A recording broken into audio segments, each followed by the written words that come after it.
السلام علیکم۔ کھانسی کسی موزی چیز کو پھیپھڑوں سے نکالنے کے لیے پھیپھڑوں کا حرکت کرنا اور اس حرکت کی ضد میں آواز کا پیدا ہونا کھانسی کہلاتا ہے۔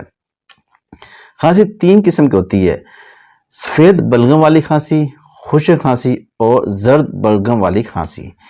جن کو کھانسی بہت زیادہ ہوتی ہے ان کو یہ علامتیں پیدا ہوتی ہیں۔ نمبر 1، جی متلانا، کھانستے کھانستے الٹی آ جانا، کھانستے کھانستے سانس کا پھول جانا، دل کی دھڑکن کا تیز ہو جانا، کھانستے کھانستے پسینہ آ جانا، یہ کھانسی کی علامتیں ہیں۔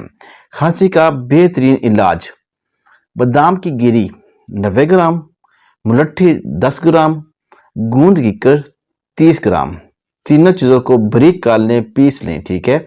صبح دوپہر شام نیم گرم پانی کے اندر 2 چمچ شہد ملا کر آپ یہ دوائی لیں، آپ کی کھانسی کچھ ہی دنوں میں انشاءاللہ ٹھیک ہو جائے گی۔